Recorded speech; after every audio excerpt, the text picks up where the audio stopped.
안녕하세요, 여러분. 오늘 들려드릴 이야기는 정말 충격적이면서도 어이없는 내용인데요. 이혼한 전 남편이 비트코인에 미친 듯이 빠져서 벌어진 엄청난 사건에 대한 사연입니다.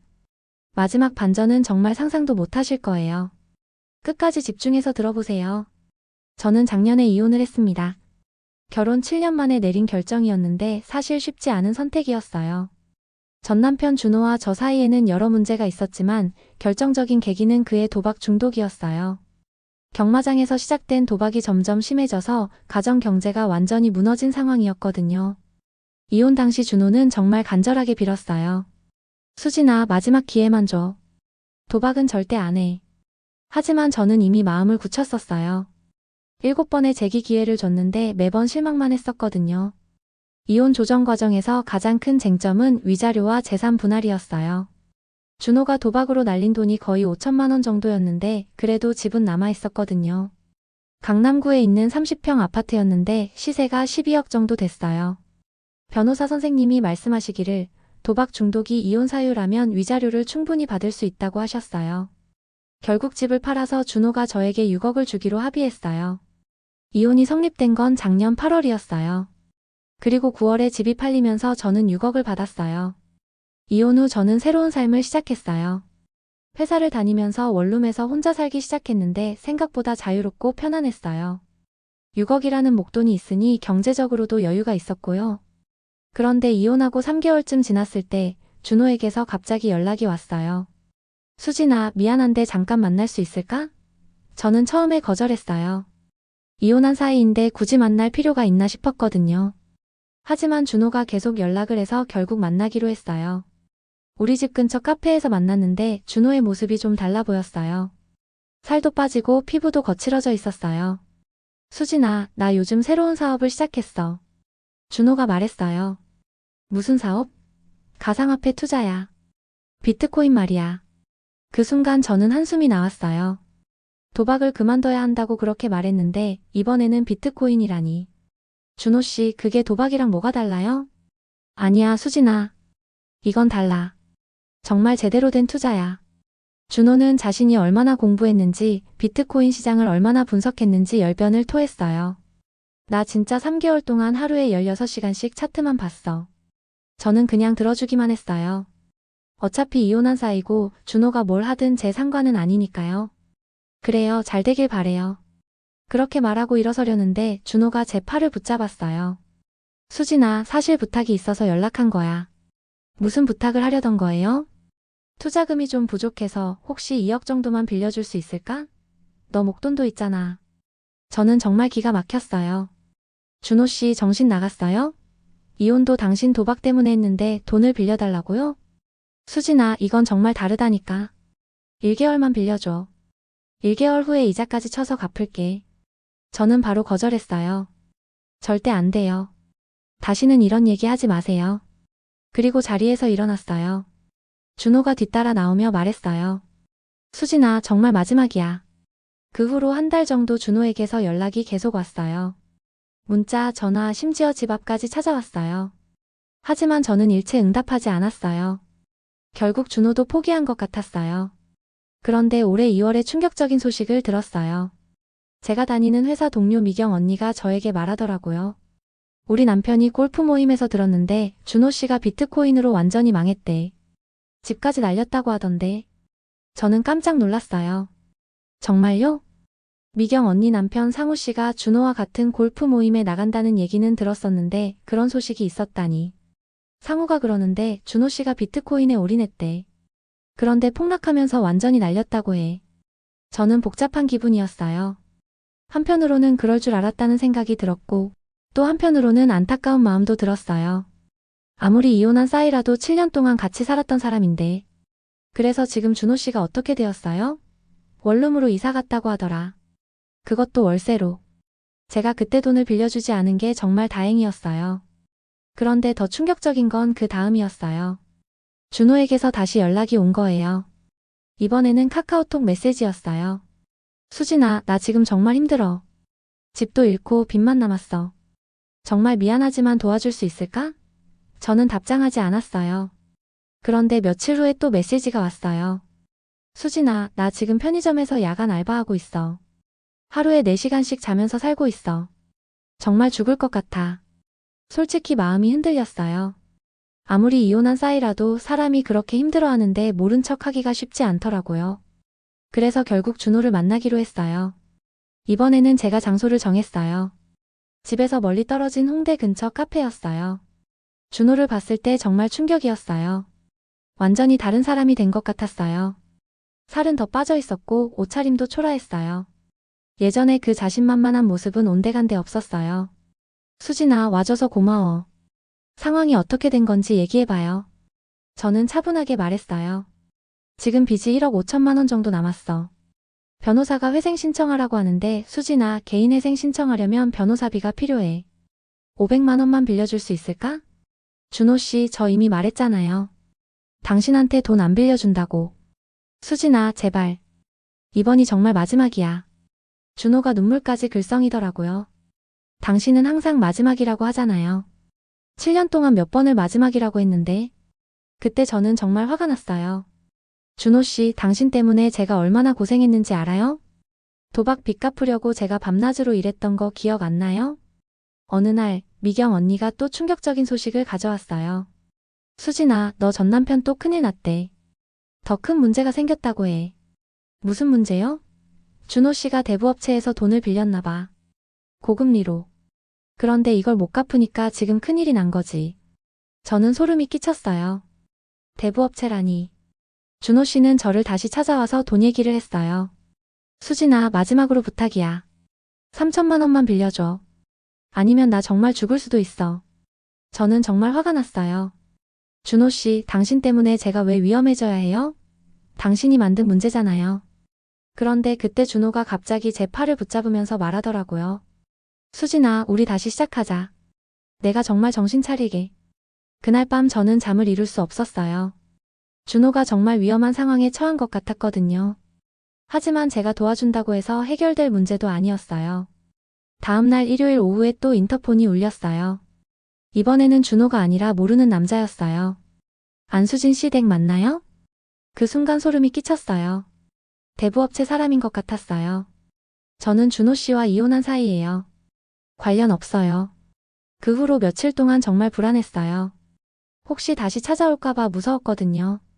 그래서 친정 어머니께 상황을 말씀드렸어요.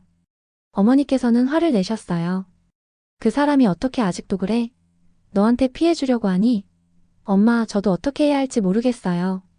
수진아, 경찰에 신고해라. 스토킹으로. 어머니 말씀이 맞는 것 같았어요. 그 다음 주에 정말로 경찰서에 신고했어요. 준호의 지속적인 연락과 집 앞 방문이 스토킹에 해당한다고 했더니 경찰관이 준호에게 연락해서 경고를 주겠다고 하더라고요. 그 후로 한 달 정도는 조용했어요. 준호에게서 연락도 안 왔고 이상한 사람들이 찾아오지도 않았어요. 그런데 미경 언니가 또 소식을 가져온 거예요. 수진아, 너 전 남편 소식 들었어? 이번엔 뭐예요? 입원했대. 왜요? 상우가 그러는데 준호 씨가 쓰러졌대. 과로로. 저는 복잡한 기분이었어요. 한편으로는 자업자득이라는 생각이 들었지만 또 한편으로는 안타까운 마음도 들었어요. 어느 병원에 있는지 알아요? 강북구에 있는 병원이라고 하던데 정확히는 모르겠어. 그날 밤 고민을 많이 했어요. 병문안을 가야 하나 말아야 하나. 결국 가지 않기로 했어요.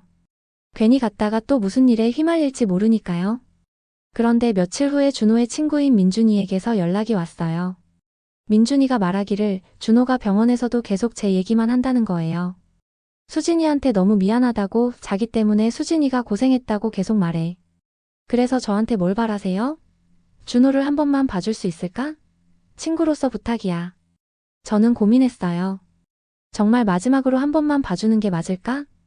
결국 저는 병원에 가기로 했어요. 강북구에 있는 작은 병원이었는데 준호는 6인실에 입원해 있었어요. 준호를 봤을 때 정말 충격이었어요. 완전히 다른 사람이 되어 있었어요. 뼈만 앙상하게 남아 있었고 얼굴도 완전히 변해 있었어요. 수진아, 왔구나. 준호의 목소리도 힘이 없었어요. 어떻게 지내고 있어요? 미안해, 수진아. 정말 미안해. 준호가 눈물을 흘리기 시작했어요. 저도 모르게 마음이 아팠어요. 아무리 이혼한 싸이라도 7년 동안 사랑했던 사람이 저렇게 되어 있으니까요. 수진아, 내가 태어나면 정말 정신 차리고 살 거야. 다시는 도박 같은 거 안 해. 저는 그냥 들어주기만 했어요. 그래요, 그렇게 하세요. 몸부터 회복하세요. 저는 가봐야겠어요. 그렇게 말하고 병실을 나왔어요. 그 후로 한 달 정도 지났을 때 또 다른 충격적인 소식을 들었어요. 준호가 태어난 후에 또 비트코인에 손을 댔다는 거예요. 이번에는 민준에게서 직접 연락이 왔어요. 수진이 큰일 났어. 준호가 또 비트코인 한다고 해. 저는 정말 어이가 없었어요. 정말요? 응, 병원에서 만난 사람한테서 비트코인 투자법을 배웠다고 해. 이번에는 다르다고 확실한 방법을 알았다고 하더라.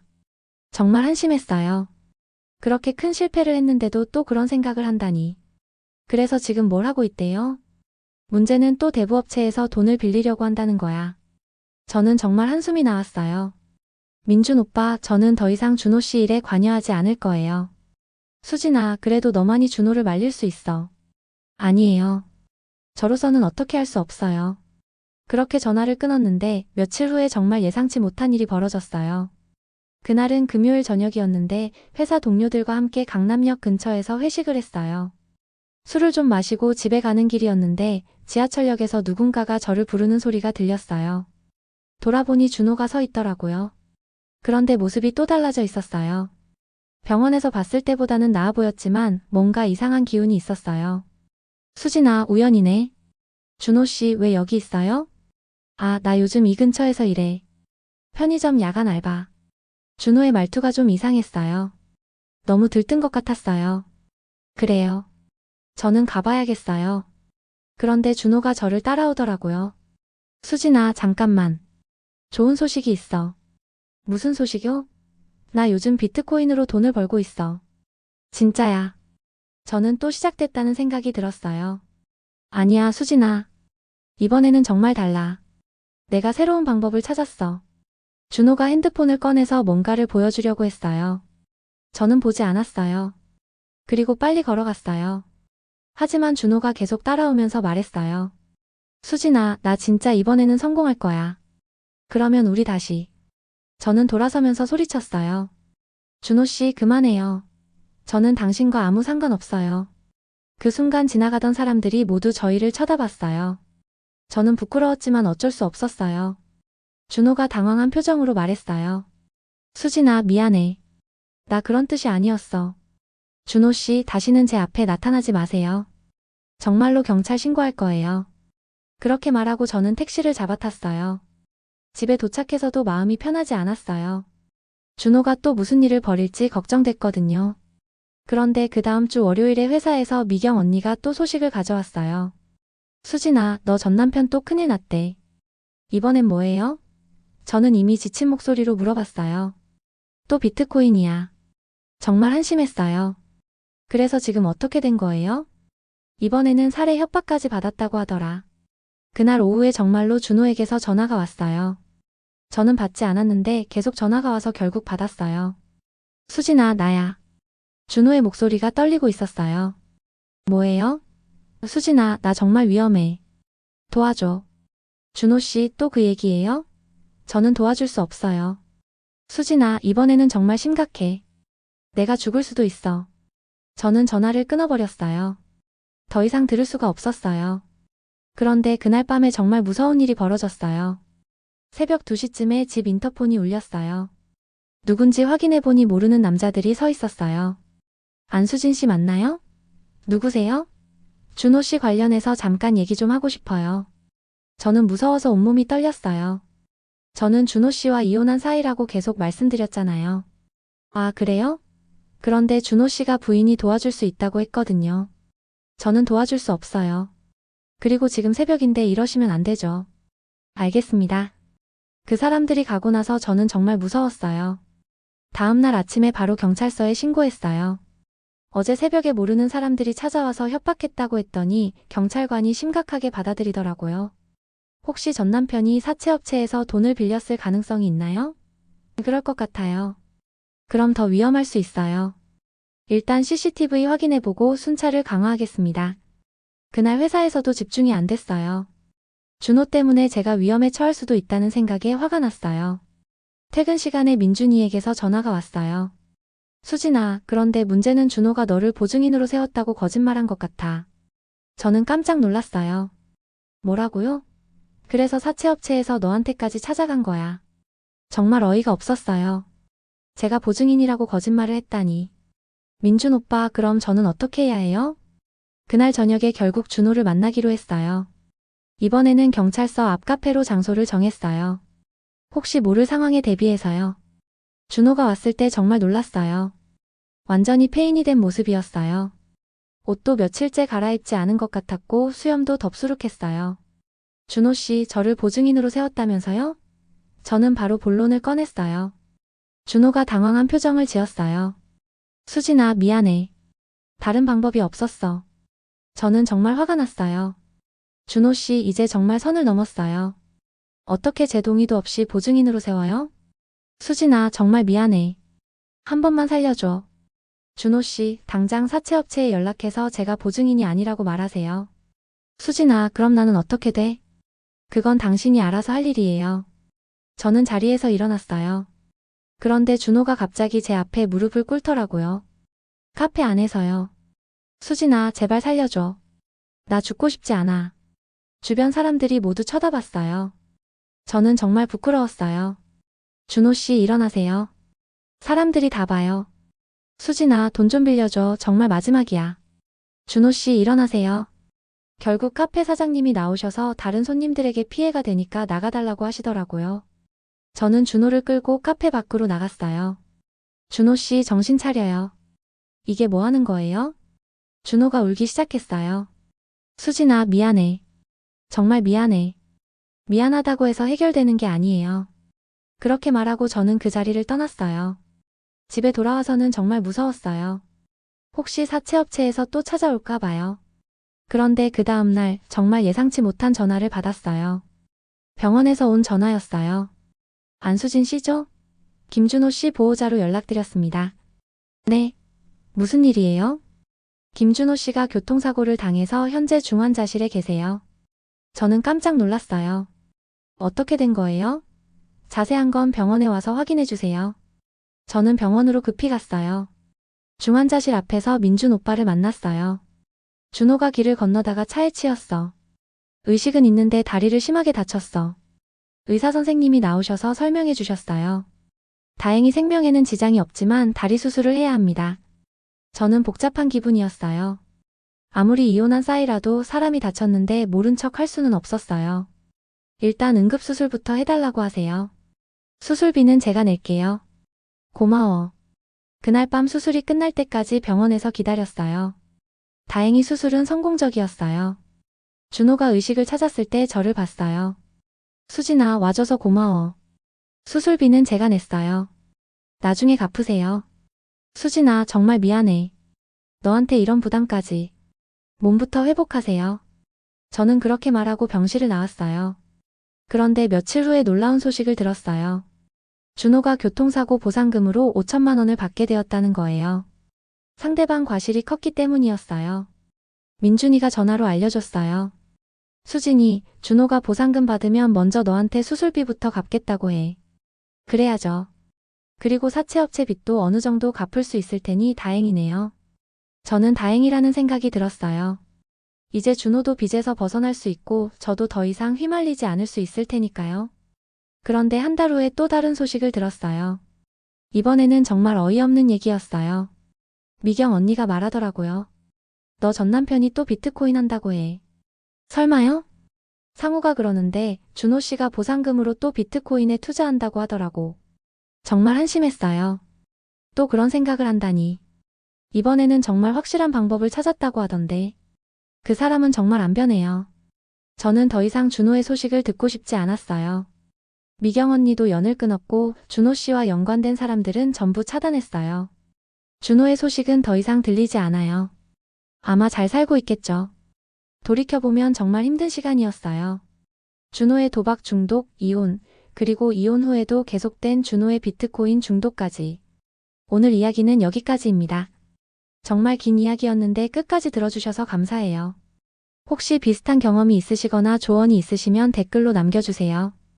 이런 이야기들이 도움이 되신다면 구독과 좋아요 잊지 마시고요. 다음 영상에서 만나요.